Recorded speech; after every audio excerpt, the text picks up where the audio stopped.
رادیکال 100 چی میشه؟ 10 میشه. خب این که از 10 کوچیک‌تره، درسته؟ میشه 9 خوردگی دیگه. پس درسته؟ قبلش هم که 81 که میشه 9. خب 9 خوردگی میشه رادیکال 98. خب 9 و 9.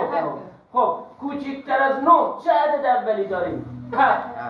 پس شما وقتی من 1 تا 98 رو اعداد اول رو میخوای پیدا کنی، 1 اول خط میزنی، 2 رو دورش خط میکشی، مضربای 2 رو خط میزنی، 3 دورش خط میکشی، مضربای 3 رو خط میزنی، 5 دورش خط میکشی، مضربای 5 رو خط میزنی، 7 دورش خط میکشی، مضربای 7 رو خط میزنی. دیگه سراغ 11 نمیری، سراغ 13 نمیری، سراغ 17 نمیری، سراغ 19 نمیری. چرا؟ چون همه‌شون از رادیکال 98 بزرگترن.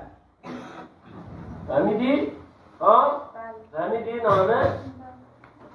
خب حالا اینجا رادیکال 39 چی شد؟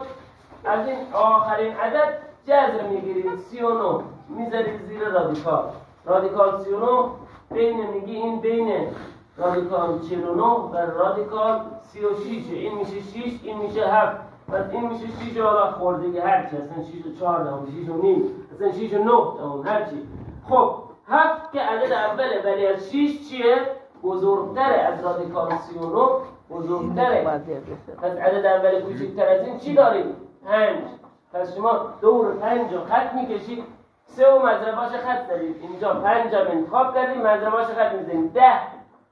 ببین چه عددهایی مضرب 5 بود؟ عددهایی که رقم یکانشون یا 0 یا 5 دیگه، چون 5 عدد زوج ضرب بشه یکانش 0 میشه، عدد فرد ضرب بشه یکانش 0 میشه دیگه. 5 که 5 تا 5 تا 15 تا 5 تا 25 تا 5 تا 35 تا 5 در عدد فرد ضرب بشه یکانش 5 میشه، در عدد زوج ضرب بشه یکانش 0 میشه.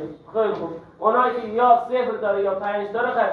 15 هم که میبینی قبلا خط خورده، 20 هم که میبینی قبلا خط خورده، یه 25 جا هست خط میزنی دیگه، 30 قبلا خط خورده، یه 35. پس چند تا عدد به خاطر 5 خط میزنن؟ به واسطه 5 2 تا عدد دیگه چیا بودن؟ 25 و 35.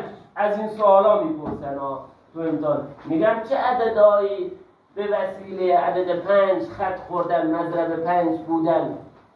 شما اگه بگی 30 تو امتحان میگن نه عزیزم، 30 قبلا دو کمک عدد یا به وسیله عدد 2 خط خورده، چون زوج بوده. فهمیدی؟ خب